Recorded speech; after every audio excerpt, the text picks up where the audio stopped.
Hola, hola, sean bienvenidos a un estudio más de la Palabra de Dios. En esta ocasión vamos a continuar con nuestra serie de Viviendo juntos los unos con los otros. En el estudio anterior vimos la parte de amándonos unos a otros. Vimos cómo demostrar genuinamente el amor. Como ejemplo vimos el amor al prójimo, los pasajes que están de la parábola del buen samaritano, del libro de Lucas, capítulo 10, verso 30 al 37. Vimos esa parte muy importante y ahora este tema va a ser más sobre el amor. Vamos a profundizar un poco más de lo que son las características del amor, sobre todo el amor entre hermanos, que es lo que estamos viendo. Va más enfocado estos estudios a la comunión que llevemos entre hermanos, hermanos en Cristo, hermanos en la sangre. También estamos viendo unas partes de cómo amarnos entre personas inconversas, entre personas que no son creyentes o que profesan algo distinto a nosotros. Pero principalmente el tema es la comunión los unos con los otros entre hermanos. Así que vamos a ver esas características de la parte que lo vemos en Primera de Corintios capítulo 13. Así que oremos para poner este tiempo en manos de Dios. Bendito Padre Celestial, gracias por permitirnos estar aquí en este día reunidos para aprender más de tu preciosa palabra. Ayúdanos a comprender y a entender lo que tú nos quieras hablar en esta mañana. Danos la sabiduría y el entendimiento. Aparta de nosotros toda distracción, todo pensamiento, todo cansancio, todo malestar, cualquier cosa física o espiritual que se interponga entre tu palabra y nosotros, y podamos estar prestos para aprender más y más de tu palabra y seguir en este caminar, Señor bendito, y ser agradable a ti, Señor bendito, ser agradable a tus ojos, todo conforme a tu preciosa voluntad, en nombre de tu Hijo amado Jesús. Amén. Amén y amén. Como lo estamos mencionando, vamos a ver principalmente la primer carta a los Corintios. Si me gustan acompañar, primer carta a los Corintios, capítulo 13. Vamos a leer del versículo 4 al 7. Primera de los Corintios, capítulo 13, verso 4 al 7. Vamos a meditar y vamos a ver este pasaje que es tan profundo. Vamos a desarrollarlo en tres partes. Primero el verso 4, luego el 5 y el 6 y luego el 7. El verso 4, ¿qué nos dice? El amor es sufrido, es benigno, el amor no tiene envidia, el amor no es jactancioso, no se envanece. Esta primer parte es de las partes más mal interpretadas, lamentablemente, para las personas. ¿Por qué? Porque mencionan esta parte de sufrido. En otra traducción es paciente, es la palabra paciente. El amor es paciente, tiene paciencia. Dice también que es benigno. Benigno es bondadoso, amable. Esa es la parte benigno, que es un amor amable. Y la otra parte que es el amor no tiene envidia, son características que no debe de tener el amor, no debe de tener envidia, no debe ser jactancioso, quererse sentir superior a los demás, y que no se envanece, no se siente orgulloso. Aquí la primera parte del amor sufrido es que es capaz de esperar y soportar las dificultades cuando se presentan sin apartarse de la fe. El amor principalmente sufrido es la parte de que uno pueda tener la paciencia con las personas en cierto tipo de no explotar tan fácilmente, porque la paciencia es una virtud muy específica que muy pocas veces se puede desarrollar a niveles tan altos, porque normalmente llegamos a perder la paciencia por una u otra circunstancia que llegan a realizar las personas. en esta parte es sufrido, pero no de que debes de sufrir las consecuencias, sino que sufres por ser paciente, de poder soportar, de poder sufrir la parte de decir, ya me estás colmando la paciencia, ya estás llegando a mi límite, ya estás llenando el vaso, o la parte que llega a decir, ya esta es la gota que derramó el vaso. Aquí la parte de lo que es del amor, de que no es sufrido y es bondadoso, es paciente, es amable, quiere decir que nosotros debemos de trabajar en esos aspectos, no esperar hasta que se llene el vaso para que se derrame el vaso y puedan inclusive llegar a resolver o afrontar los problemas. Se debe de ir con una parte muy específica ligada mucho a Dios. En la parte principalmente podemos hacer un ejemplo sufrir, es de que independientemente con las personas, porque el amor abarca multitud de cosas, tanto en la pareja como en la familia, como el trabajo, como lo que tienes de actividades, hay muchas partes donde puedes estar con personas y demostrar este amor. Y este amor sufrido quiere decir que tú vas a poner a cuentas con Dios, vas a desahogarte con Dios, vas a expresarle las situaciones a Dios, y esa es la paciencia que se debe de demostrar, decir, Dios, ¿sabes qué? Esta persona me está haciendo mal, esta persona me está cansando, esta persona ya está llegando a mis límites, yo quiero ser agradable a ti, Señor, yo le he mostrado este amor benigno, de ser amable, bondadoso con la persona, y la persona nada más no le cae el 20 y sigue haciendo de las suyas. En este caso lo vemos en contexto de entre cristianos y no cristianos, creyentes y no creyentes. ¿Por qué? Porque a final de cuentas estamos llamados a ser mansos.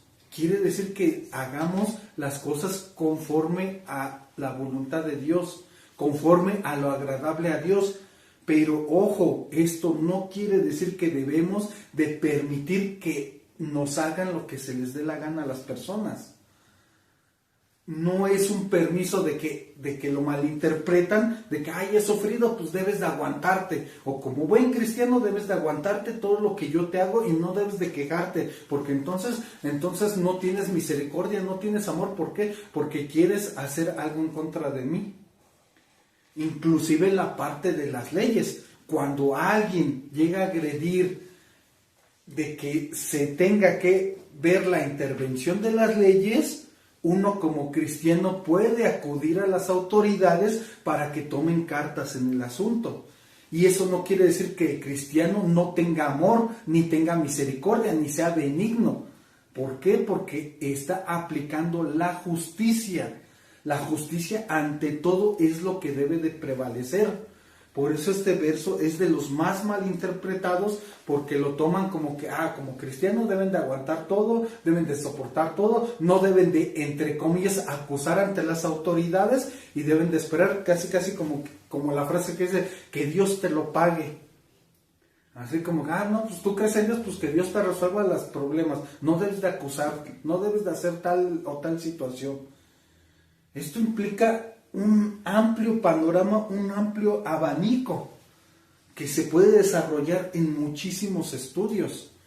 ¿Por qué? Porque hay tantas vertientes en esta parte del amor, pero principalmente es tocar esta parte que la justicia es ante todo. Y no quiere decir que no tengas amor cuando quieras aplicar cierto tipo de justicia. Por eso es que dice que es sufrido. Otra parte del ejemplo que ya estamos viendo que es sufrido, de que te pongas a orar y pongas a cuentas con Dios y hagas esto, es sufrido porque vas a tener la paciencia de orar por la persona, orar por el agresor, orar por el hermano, orar por el conocido, orar por la situación. Y en esta parte, ¿qué quiere decir? que estás siendo paciente o sufriendo en cierta forma. ¿Por qué? Porque estás dedicando el tiempo para ver que la persona pueda caerle el 20 y pueda transformar su vida por parte del Espíritu Santo, no por nosotros mismos. Esta obra la hace Dios. A nosotros nada más nos toca mostrar el amor genuino, mostrar la paciencia genuina. Obviamente es ir viendo el nivel de paciencia que puedes tener con la persona. ¿Por qué? Porque lamentablemente cuando las personas tienen paciencia, la otra persona a veces sale lo contrario. En vez de que vea que estás teniendo paciencia, abusa de la paciencia que estás teniendo y comienza a hacer cosas peores porque sabe que tienes paciencia. Es algo muy delicado esta parte. ¿Por qué? Porque lamentablemente la naturaleza humana es como dice en la frase, te dan la mano y te tomas el pie. Abusan de la confianza, abusan de la generosidad, abusan de la nobleza, abusan de muchas cosas. Y todo esto se resume por la falta de conocimiento en el Señor. Porque si conocieran al Señor, conocieran un poco de lo que estamos viendo de las Escrituras, verían que debe de ser lo contrario. Ya me mostraste paciencia, ya me mostraste misericordia, ya me mostraste amor. ¿Qué debo de hacer? Debo de empezar a cambiar porque estoy viendo que estoy siendo beneficiado de algo que no me corresponde. Y están los dos lados. Y este estudio es para ver ambos lados, porque no somos tampoco unos buenos corderitos, unas buenas ovejas, pero tampoco somos unos lobos rapaces. Pero de repente nos inclinamos hacia un bando o hacia el otro por la naturaleza de nuestra carne. Y debemos de tener un equilibrio completo. Prácticamente es muy importante esta primer parte. El amor es paciente, es amable. Prácticamente esos dos puntos principales es lo que debemos de procurar practicar en cada momento que llevemos. Y con la fe, ser sufrido y ser paciente, y con la fe en que Dios se va a hacer cargo de las cosas, en que Dios es justo, en que Dios está viendo todo en todo momento. Y nuestra carne se le olvida que Dios está al tanto de todo. Nuestra carne siempre nos mueve y nos manipula y nos hace movernos. Ahora la otra parte que aclara que el amor dice no tiene envidia. Dice claramente no tiene envidia. Este es un punto crítico, porque igual volvemos a lo mismo, entre que la carne nos quiere gobernar, luego comienzan las envidias. Y en todos los aspectos y en todos lados, inclusive hasta hay envidias en los mismos matrimonios.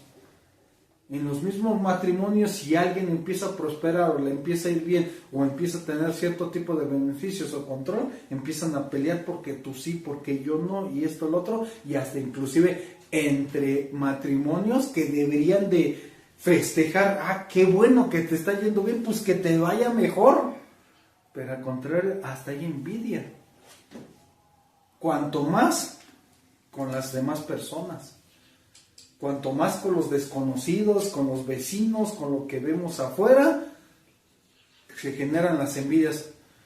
¿Por qué ese señor tiene un carro y se porta mal? ¿Y por qué prospera y se porta mal? Y llega la parte de que, no, ¿por qué él tiene y yo no? Y empieza la envidia. O la otra envidia, como lo estamos viendo entre los hermanos en Cristo. Si un hermano empieza a crecer, Dios lo empieza a usar para hacer grandes cosas, y si la otra persona, que es una evidencia rotunda de que tiene envidia, de que no puede estar en ese puesto porque está mostrando la envidia hacia el hermano. Es que porque él sí está participando en el ministerio, es que porque él sí lo colocaron en ese puesto de autoridad y a mí no.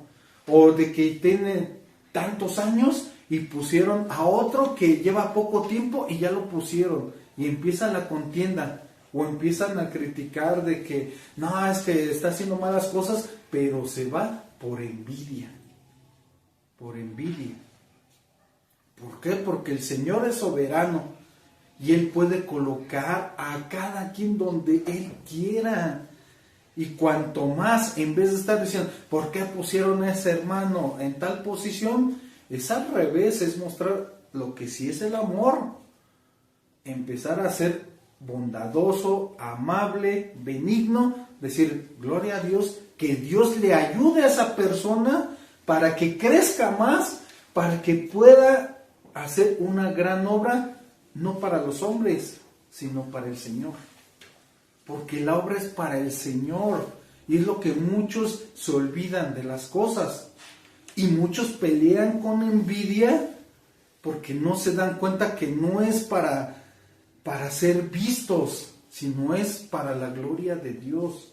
Hay un verso en la Biblia que dice hacer todo como para el Señor y no para los hombres.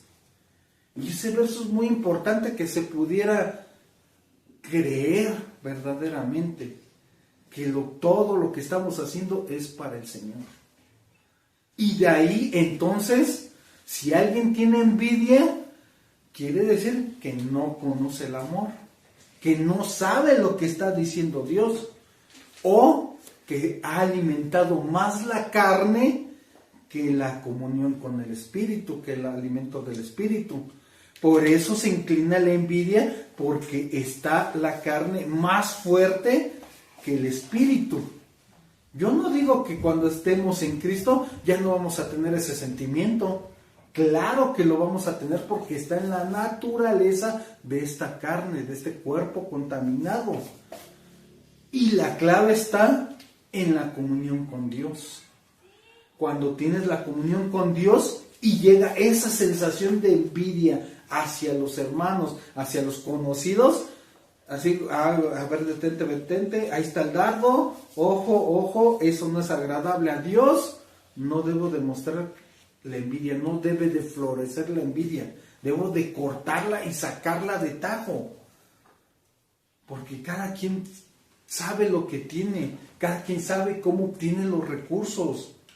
Muchas de las personas tienen envidia de muchas personas que no saben ni cómo lo hicieron para obtener las cosas, principalmente en los ámbitos materiales, que es lo que más se ve.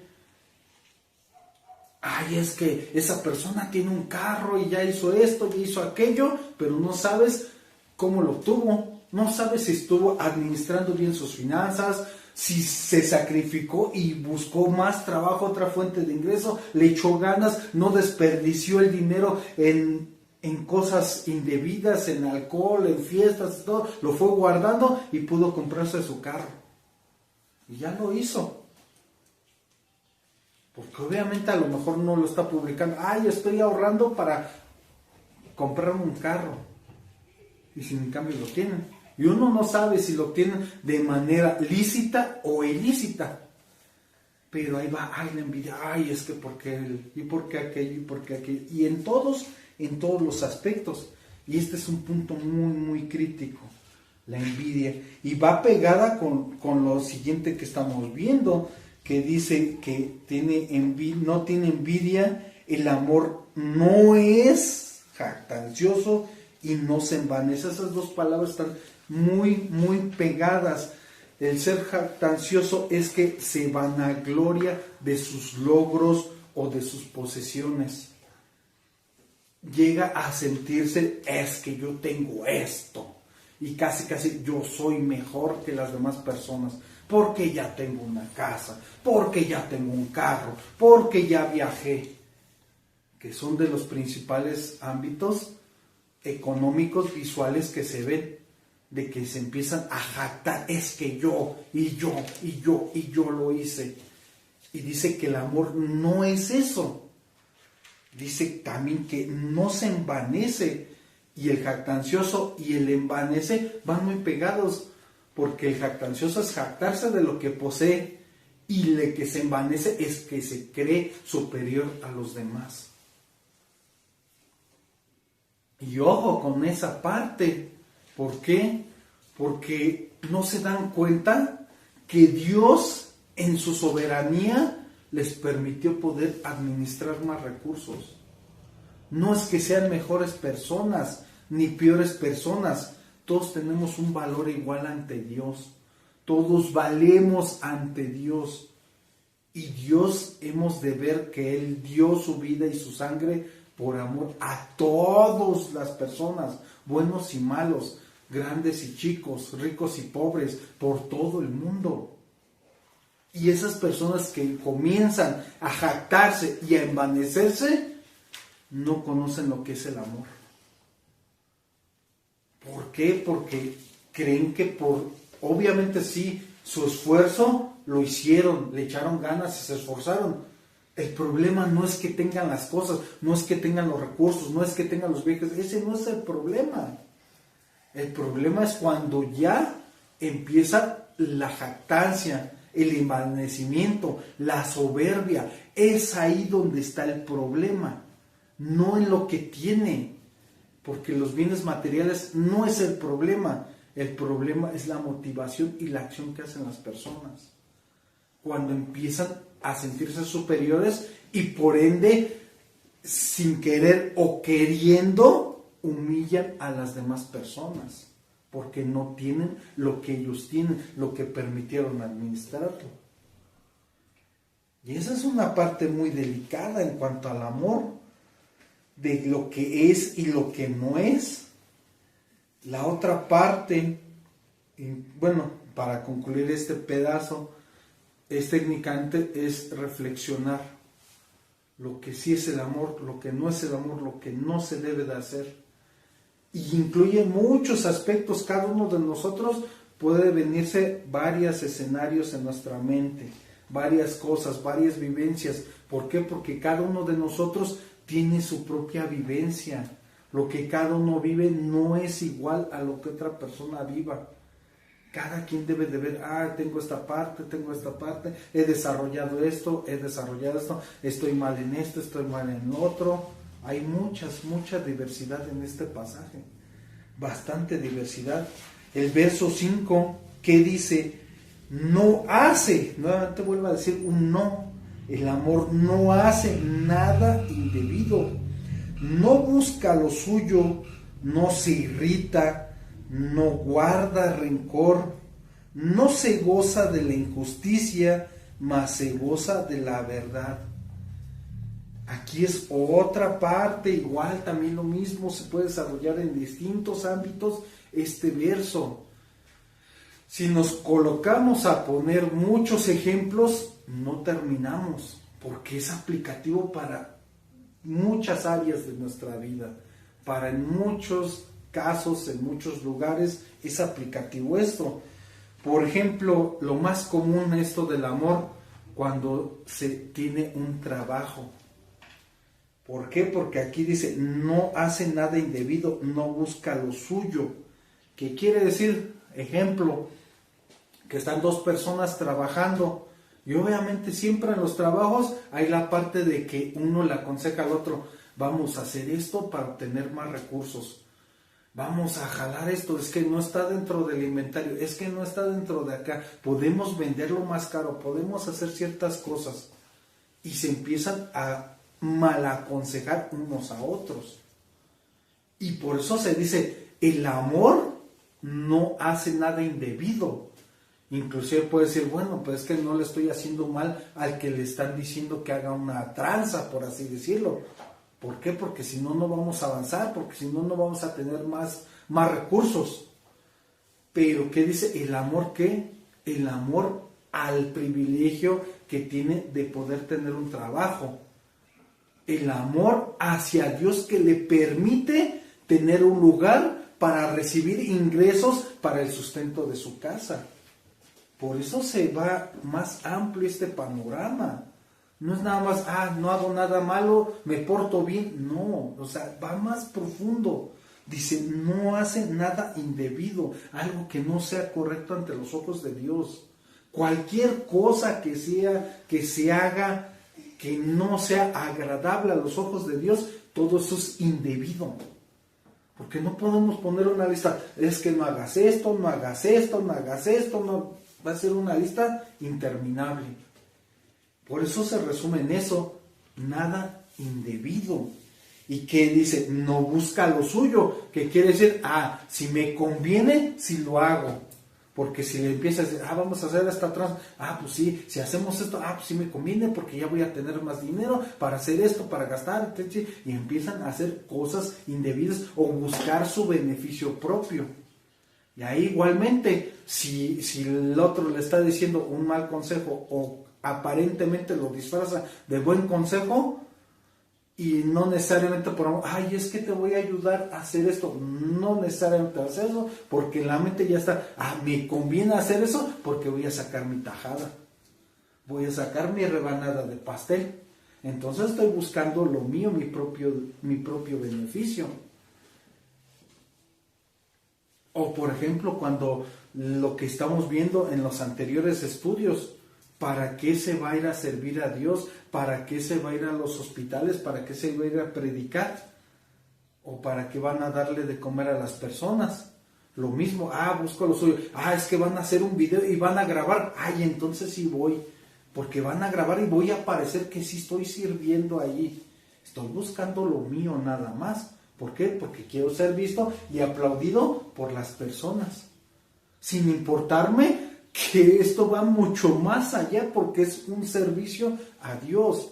Es ver lo que hemos visto en el estudio anterior, el verdadero amor al prójimo. ¿Para qué voy a hacer eso? Por amor de las personas, que conozcan a un Dios que los ama y puede rescatar y transformar su vida.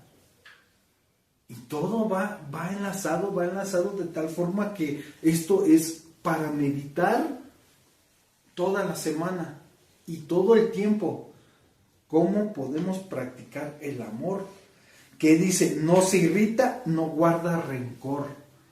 No se irrita de que a lo mejor, volvemos al mismo ejemplo, te dicen que hagas algo indebido y tú no lo quieres hacer y la persona se molesta, la persona se enoja.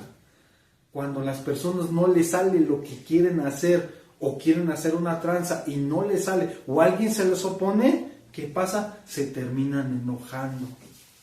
Se terminan enojando porque no haces lo mismo o no haces lo que ellos quieren que hagas. Terminan enojándose, terminan irritándose. ¿Y qué pasa de ahí? Pasa al siguiente que dice, no guarda rencor. Te comienzan a guardar rencor porque no haces lo que ellos quieren. Y va hilado. Por eso este verso de lo que es el 5 y el 6 va muy, muy ligado. No quiero hacer nada indebido. Ya, me empiezo a enojar contigo. Te empiezo a guardar rencor. Te empiezo a hacer algo mal.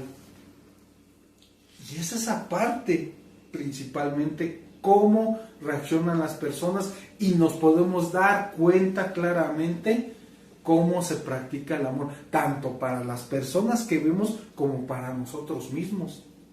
¿Qué hacemos nosotros también cuando alguien no quiere hacer lo que nosotros queremos?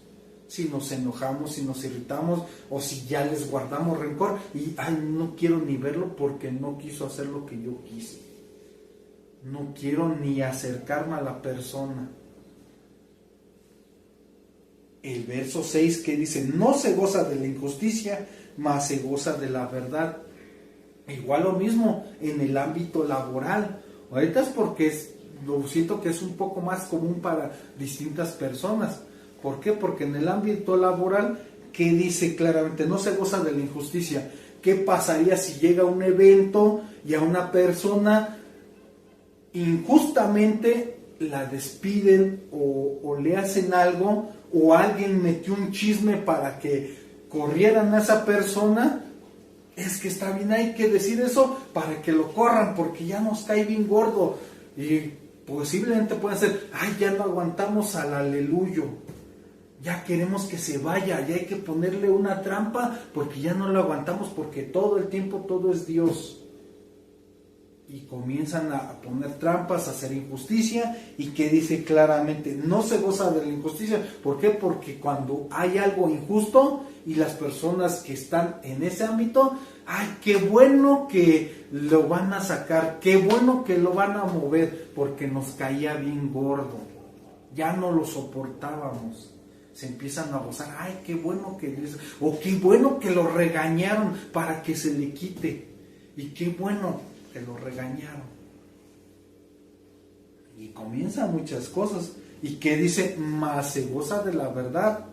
¿Qué quiere decir? Alguien que demuestra el amor verdaderamente. En ese ejemplo de que hay una injusticia hacia otro trabajador, el que verdaderamente muestra el amor, aunque duela o lo que sea, debería de ir con el jefe. ¿Sabe qué, jefe? Así pasó tal, y esa persona es injusto que le castiguen porque no hizo nada. Esa persona no participó, o esa persona no hizo esto. Y es a la justicia, ver la justicia, y ese es el verdadero amor. Y ahí entra otra parte principal, de que, por ejemplo, si una persona dice, ¡ay, es que me cae bien gorda, no la soporto, no la puedo ver ni en pintura! Pero mostrar el amor al prójimo es decir, ¿sabes qué? No me caes nada bien, pero aún así voy a hablar con el jefe porque no es justo lo que te están haciendo a ti. Aún así voy a decir las cosas como son, aunque me caigas mal, aunque te tenga que soportar más años en la empresa, pero voy a ver lo que es justo. Eso es el amor al prójimo. Aunque te caiga mal, la justicia va por encima de lo que sientes tú. Y ese puede ser aplicativo en todos lados,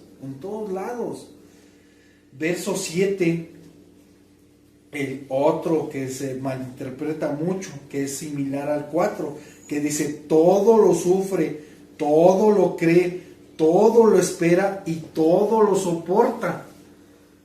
Y ojo con todo eso, ¿cómo está diciendo claramente que todo lo sufre? Volvemos al mismo punto, no significa que debemos de permitir que nos maltraten o abusen sin que nosotros hagamos nada. Porque al decir aquí todo lo sufre, todo lo cree, de que, si todo lo que me digan, todo lo voy a creer, todo lo voy a creer, no se refiere precisamente a eso. Nuevamente, el de sufrir es igual al otro, es soportar las dificultades y desafíos, pero con la fe, es sufrimiento en fe, sufrir de que, ok, Dios, estoy pasando por esta situación, estoy pasando por este momento, estoy pasando por estas dificultades, Dios, ayúdame, dame paciencia, dame las ideas, dame las salidas, dame los medios, dame los contactos para poder salir avante de esta situación que tengo. Eso es de todo sufrido, de que todo lo sufre. Es esa parte, ok, ya estoy en ese problema, ya no puedo cerrar los ojos y no pasa nada, no, ya estoy dentro del problema. Tengo que sufrir bajo esa prueba, pero con la cobertura de Dios. No es que tengo que sufrir, me estás haciendo esto, me estás agrediendo, me estás gritando, me estás haciendo todo esto, tengo que aguantar, porque dice la Biblia que todo lo tengo que sufrir, no hay problema, síguele. No se trata nada de eso, para nada, no se trata nada de eso. Igual lo mismo, todo lo cree, pero ojo con esto, es la confianza en la bondad de Dios y creer que los demás pueden mejorar y cambiar. Es creer que Dios es justo y que va a actuar conforme a su preciosa voluntad. Eso es creer, que es el amor, pero el amor creyendo en el Dios que es bondadoso, misericordioso, justo, santo. Es creer. Todo lo sufro en la prueba. Dios, tú sabes por qué estoy en esta prueba, ayúdame a soportar esta prueba y ayúdame a salir de esta prueba, conforme a tu voluntad. Estoy en esta prueba porque me estás enseñando algo, me estás tratando de decir algo. Y muchas veces no necesariamente quiere decir que Dios nos está probando y nos está poniendo en esa prueba. Muchas de las veces, muchas, nosotros mismos nos ponemos en esas pruebas. Nosotros mismos nos ponemos en esas situaciones problemáticas. Nosotros mismos nos metemos y Dios ni siquiera tiene cartas en el asunto. ¿Por qué? Porque, por ejemplo, en la enfermedad sabemos que debemos de cuidarnos, sabemos que debemos de alimentarnos, pero si estamos comiendo, haciendo desastres y haciendo todo esto, ya nos enfermamos y Dios, ayúdame, ahora sí, esto, lo otro. Pues no quiere decir que Dios te está poniendo esa prueba, tú solito te metiste por la falta de dominio propio. Igual lo mismo para ciertas situaciones, igual del trabajo, ese trabajo es que hacen cosas ilícitas, pero me van a pagar más dinero, y ahí voy porque me van a pagar más dinero, aunque son cosas ilícitas, ahí voy, y de repente pasa algo malo, o algo chueco, lo que sea, y ya, Dios, ayúdame, sácame de la cárcel, sácame de esto, lo otro, es que esto, si ya sabías que eso no es correcto. Y para todo mundo, es para todo, es por donde uno mismo luego agarra y se mete en problemas. Solitos nosotros nos metemos en problemas. Porque Dios nos da la libertad de elegir. Y ojo, siempre hay las alertas de parte de Dios. Por eso nos colocó en nuestro ser la conciencia. Si lo haré, no lo haré. Esa pequeña duda es la parte donde debes de meditar si haces o no haces las cosas.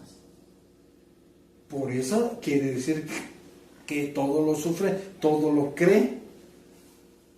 Y todo lo sufre necesariamente es, si quieres meterte en esa parte para sufrir, asume las consecuencias y no le eches la culpa a Dios o al enemigo. Porque, es que el diablo ya descompuso esto, es que el diablo ya hizo que pasaran mal las cosas, cuando sabías de antemano que iban a pasar mal las cosas. Es una parte muy, muy extensa todo esto. La otra parte, todo lo espera, quiere decir que está esperando o tiene sus esperanzas en un futuro, con paciencia y fe. ¿En qué? En las promesas de Dios. Es esperar en las promesas de Dios, que si yo me entrego a Dios y veo mi vida, Dios va a enderezar sí o sí mi camino, va a enderezar mis veredas, sí o sí Él va a tomar cartas en el asunto. No quiere decir que tengo que esperar a que las personas cambien porque van a cambiar. No necesariamente van a cambiar. Muchas veces nos podemos quedar toda la vida esperando y nunca cambian las personas. ¿Por qué? El único cambio radical que puede haber es cuando nuestro Señor Jesucristo entre en la vida de cada persona. Es la única forma que pueden cambiar completamente las personas. Y si no, por inercia, por emoción, por energía, pues es muy complicado que pueda ser duradero. Porque sí puede ser por un lapso de tiempo, pero ¿cuánto va a durar? ¿Cuánto va a durar esa parte? No dura todo el tiempo, es esperar. ¿Por qué? Porque es enfocado todo en lo espiritual, todo en la parte de Dios. No es aplicado a las personas, voy a esperar, voy a sufrir y voy a esperar hasta que cambies. No es eso. La última parte, todo lo soporta. ¿Qué se quiere decir? Que lo soporta es perseverar en la fe y en la relación con Dios. Eso es que lo soportamos en la fe y en la relación con Dios. Como lo vimos en un estudio, es empezar y seguir edificando sobre la roca. Todo este verso es aplicativo en base a la comunión y relación con Dios. Nada más que las personas lo enfocan hacia la carne y hacia lo humano. Porque si lo leemos como la carne y como lo humano, pueden decir, las personas en el matrimonio, por ejemplo, que este verso le puede gustar a muchos hombres que dicen, todo lo sufre, no sufre, no hay problema, yo soy así, yo nací así, yo crecí así, y yo soy borracho, parrandero, y hago lo que se me da la gana, y pues tú así me conociste, te aguantas, porque así quisiste estar conmigo. Y tú debes de creerme que te soy fiel, porque no te das cuenta, pues yo te soy fiel. Y por acá la persona, quién sabe qué tanto está haciendo, ¿no? Y que dicen, tú espera, todo aguanta, algún día cambiaré, algún día lo haré. Y lo aplican, ¿por qué? Porque si lo leen literal, todo lo sufre, el amor todo lo sufre, todo lo cree. Si me demuestras amor, tienes que aguantarme todo lo que yo quiera. Y esto espero que pueda ser entendible, porque es tanta información de este verso, que técnicamente el amor es hacer lo agradable ante los ojos de Dios. El amor es mostrar el amor al prójimo, como lo dijo nuestro Señor Jesucristo. Ama a tu prójimo. Y que dice, no es jactancioso, no se envanece, no hace cosas que son totalmente terrenales. Y la otra parte es creer y confiar en la soberanía y en la justicia de Dios. Y ahí es donde aplica precisamente que lo soportamos, lo creemos, lo esperamos y estamos siendo pacientes. Es esa parte, pero no pacientes en que la persona va a hacer algo. No es enfocado a la persona, es enfocado a que Dios va a tomar cartas en el asunto siempre y cuando yo me ponga en orden con Dios. Porque si yo también estoy en un desorden, pues obviamente difícilmente se podrán enderezar las cosas. Es analizarnos nosotros y ver de estas características qué es lo que tenemos que desarrollar. Es como ver una gráfica de barras y qué debemos de hacer y qué no debemos de hacer. ¿Qué debemos de aumentar o en qué estamos mal o qué estamos haciendo? Ir mejorando, ir avanzando. El punto de todo esto es ir avanzando. Pasos seguros y firmes. Ir creciendo. Por eso es muy importante ver los versos anteriores. ¿Por qué? Porque todo esto se resume. Todas las cosas, las obras sin amor genuino no sirven de nada. Como lo escuchábamos en el canto que estuvimos al principio de El amor de Oscar Medina, que dice, nada soy si no tengo amor, de nada sirve que haga muchas cosas si no tengo amor. El amor es muy importante y es totalmente distinto el amor que estamos viendo en las Escrituras al amor que nos han enseñado en este mundo. Porque el amor que nos han enseñado en este mundo es casi como que te quiero. Es como que nada más te quiero, y el verdadero amor es otra cosa totalmente distinta. Vamos a ver un ejemplo de cómo nos dice nuestro Dios que debemos de amar a las personas. Acompáñenme a Romanos capítulo 12, verso 10. Romanos 12:10 nos dice lo siguiente: amaos los unos a los otros con amor fraternal, en cuanto a honra, prefiriéndonos los unos a los otros. Que nos dice algo muy importante: amor fraternal. ¿Qué quiere decir? Que se asemeje al amor que se tienen con algunos miembros de la familia. ¿Y por qué menciono algunos? Porque lastimosamente, inclusive dentro del núcleo familiar, no se demuestra el verdadero amor. En el núcleo familiar inclusive hay contiendas, hay peleas, hay riñas, hay iras, hay de todo. ¿Por qué? Porque no está gobernando el amor, no está gobernando Jesús en los hogares de muchas personas.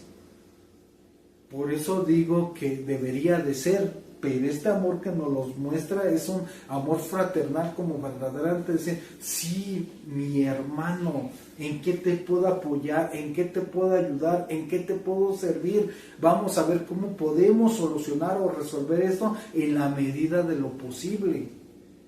Es un amor de tener empatía con las personas, tener empatía y no envidia de las personas, no celos de las personas, no contiendas de las personas.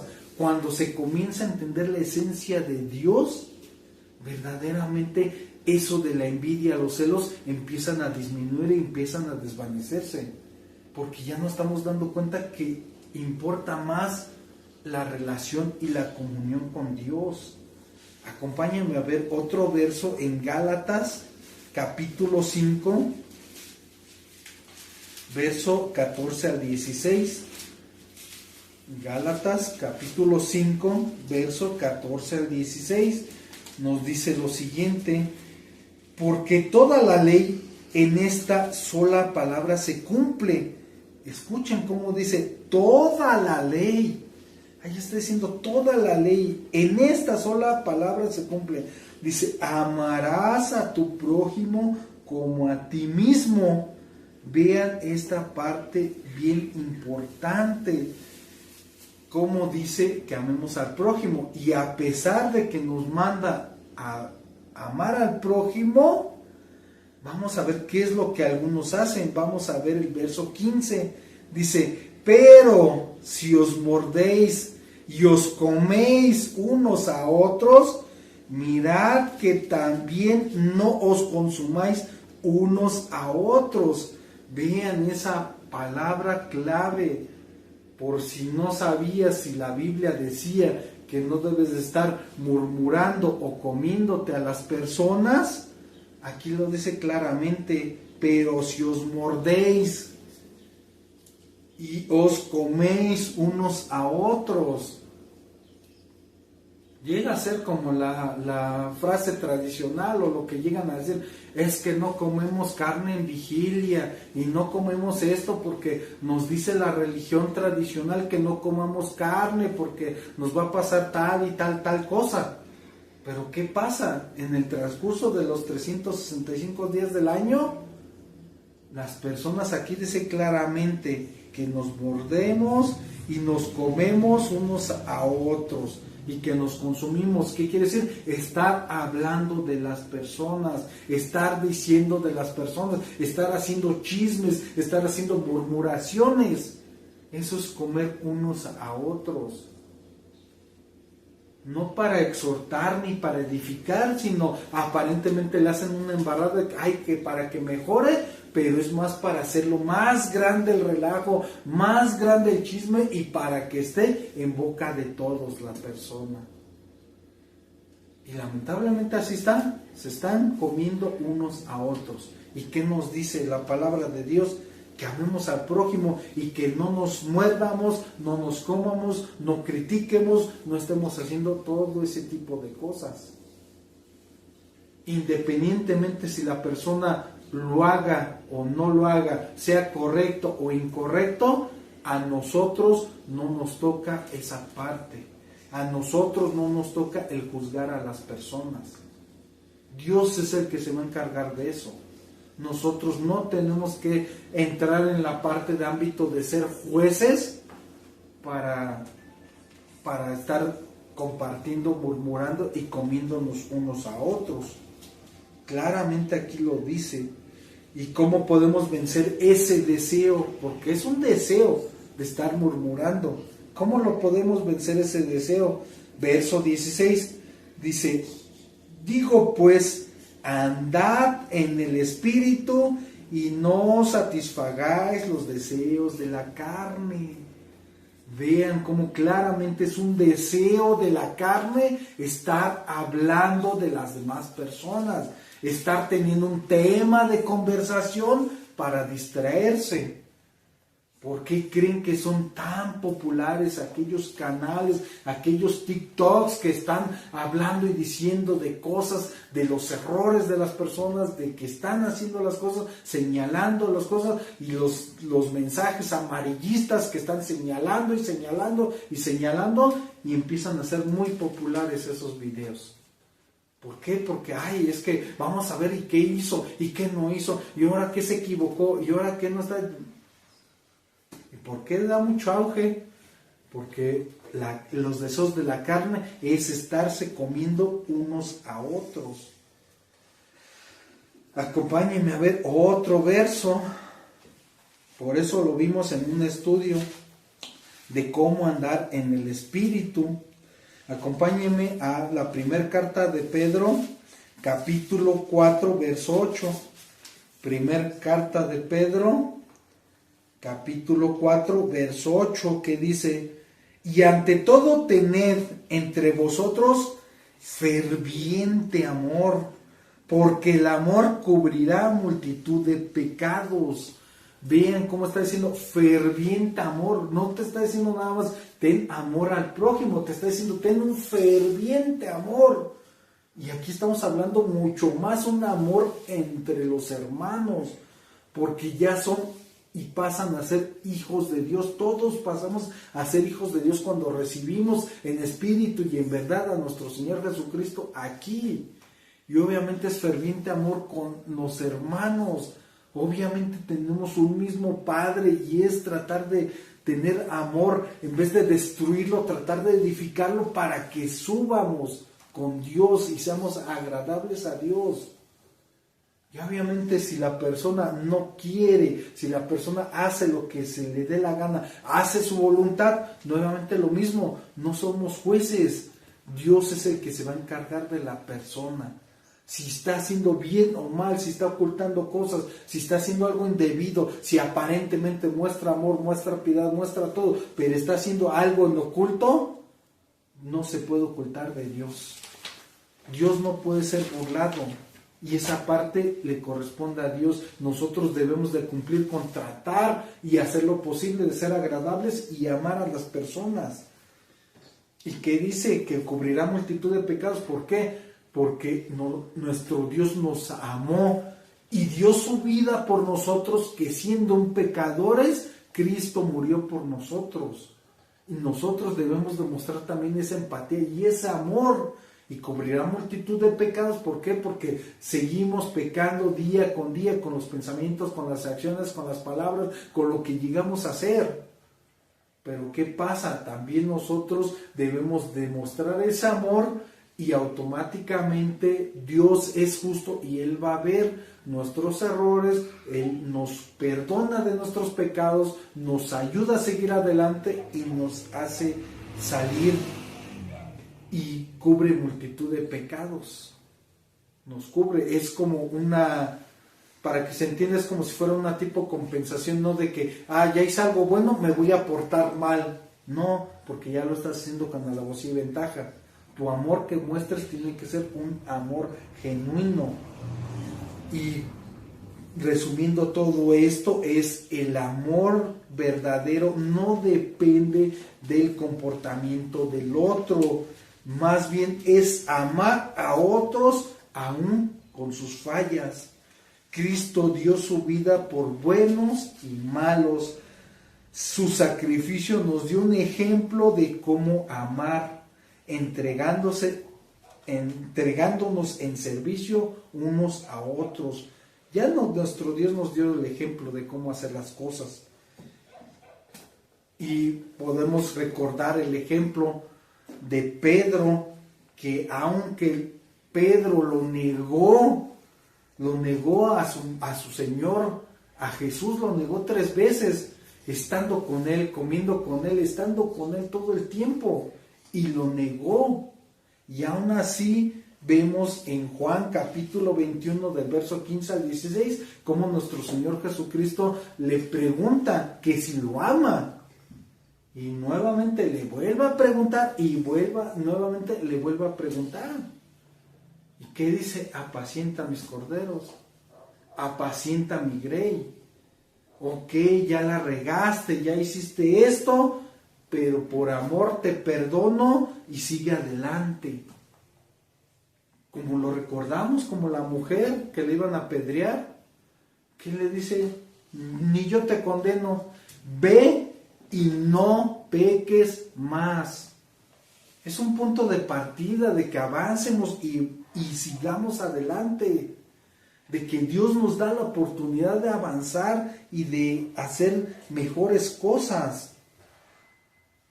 Y la Biblia es muy clara, ¿qué es lo que no debemos de amar? Acompáñenme a la primera carta de Juan, ahí adelantito, donde estamos, primera carta de Juan, capítulo 2, verso 15, que nos dice lo siguiente, dice, no améis al mundo ni las cosas que están en el mundo. Si alguno ama al mundo, el amor del Padre no está en él. Ojo, nuevamente con esto dice, no ames al mundo ni las cosas del mundo. Lo estamos viendo como hace ratito lo comentábamos.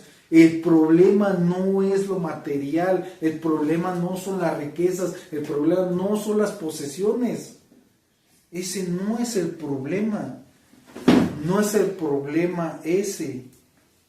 El problema no es prosperar y tener muchas cosas, sino creer que eso es suficiente y que no necesitamos amar a las personas, sino nada más enfocarnos en lo material, prosperar y tener algo y tener recursos. Ese es el verdadero problema. Amar las cosas del mundo afecta nuestra capacidad de amarnos unos a otros. Entramos en conflicto cuando damos prioridad a adquirir cosas en lugar de construir relaciones positivas con otros. Es el enfoque que se le da de afanarse por las cosas, por las posesiones. Y nuevamente es que es de meditar bien, porque no es irse a los extremos, porque nuevamente lo vuelvo a decir, no es malo tener abundancia, no es malo crecer y prosperar y avanzar.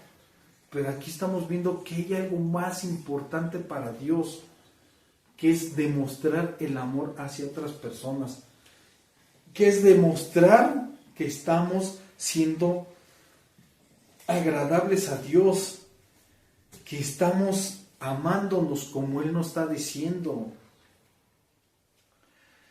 Y acompáñenme por último, a ver, ahí mismo en la misma carta de Juan, capítulo 1, vamos a ver capítulo 3, verso 13, primera carta de Juan, capítulo 3, verso 13, ahí mismo donde estamos, que dice, hermanos míos, no os extrañéis si el mundo os aborrece. Vean la declaración tan impactante, que es, no te extrañes, no te sorprendas si el mundo te aborrece. ¿Por qué? ¿Por qué te aborrece? Porque no conocen el verdadero amor, porque no practicas sus obras que hacen las personas. Por eso te aborrecen, por eso te critican, por eso te calumnian, por eso te atacan, por eso te dicen, por eso te hacen un montón de cosas, etcétera, etcétera, etcétera.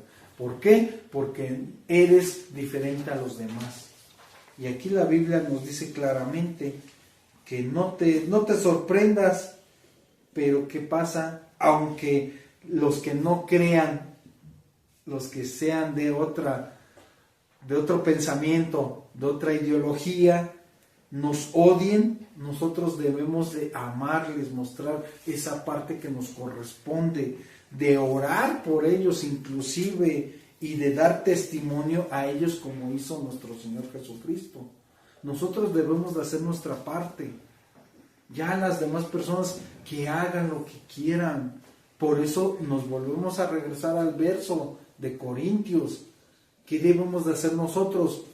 Todo lo soportamos, todo lo creemos, pero creemos que Dios va a actuar y Dios va a tomar cartas en el asunto.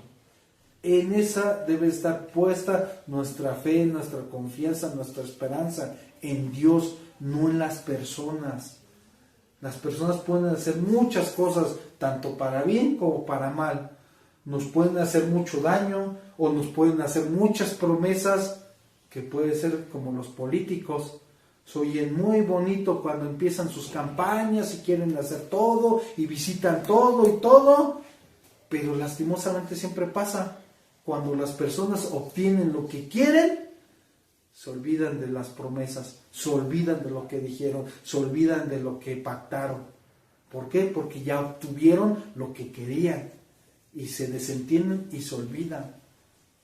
Por eso nosotros debemos de estar con la confianza en Dios. Y aunque nos hagan injusticias, confiar que Dios va a tomar cartas en el asunto. Nosotros debemos de enfocarnos a estar con Dios. Y es lo que debemos de recordar, que estemos en conflicto cuando damos prioridad a adquirir algunas cosas en lugar de construir relaciones positivas con amor unos con otros. Debemos de enfocarnos hacia verdaderamente tener tiempo de calidad con las personas, tener tiempo de armonía con las personas, tener tiempo de valor con las personas y no enfocarnos tanto en lo material, que sí es importante, pero hay dos vertientes. Enfócate en otra parte. Ahora, el verso más importante para cerrar este estudio, ¿qué nos dice nuestro Dios? Buscar primeramente el reino de Dios y su justicia, y todo lo demás será añadido. ¿Qué quiere decir? Dios nos está mandando a hacer lo que a Él le agrada, de amar al prójimo. Debemos de hacer eso, buscar eso, y Dios se va a encargar de darnos lo demás. No hacerlo al revés, buscar lo demás, ya cuando tenga lo material, ahora sí voy a dedicarle tiempo a mi familia. ¿Por qué? Porque a lo mejor cuando ya quieras dedicarle tiempo a tu familia, ya tu familia ya está rota. ¿Por qué? Porque se enfocó en lo material. Y hay que enfocarnos en lo espiritual y en las relaciones, para que se construya algo sólido y vivir en paz y en armonía los unos con los otros. Y para terminar, la tarea de este estudio es memorizar Juan capítulo 13 verso 35, que nos dice: en esto conocerán todos que sois mis discípulos, si tuviereis amor los unos con los otros. Que sepan que tú eres un verdadero creyente, que sepan que tú eres un verdadero seguidor de Jesús, que técnicamente te sientas orgulloso, orgullosa de que digan: ay, ahí va el aleluyo, ahí va el aleluyo, ahí va el santito, ahí va el que no peca. Que te debes de sentir orgulloso, que te tachen y te critiquen. ¿Por qué? Porque hay evidencia de que hay un cambio, que estás cambiando, que te estás apartando del mundo para seguir las cosas de Dios. Así que oremos y estaremos despedidos. Bendito Dios y Padre de nuestro Señor Jesucristo, te damos tantas gracias por permitirnos llevar a cabo este estudio. Ayúdanos a comprender más a detalle esta palabra, Señor bendito, que es tan profunda, porque es un tema tan delicado lo que es el amor, que hay tantas vertientes, tantas cosas que aprender del amor. Ayúdanos a meditar y ponerlo por obra y practicarlo cada día de nuestras vidas que nos permitas. Ayúdanos a comprender cada palabra que nos has hablado en este momento.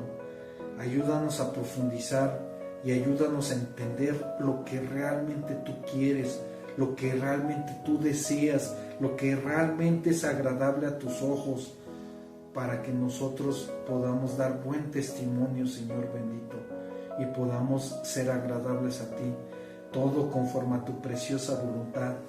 Y lo oramos en nombre de tu Hijo amado Jesús. Amén, amén, amén. Muchas gracias por habernos acompañado en este estudio. Nos vemos hasta el próximo estudio, si Dios lo permite. Hasta la próxima.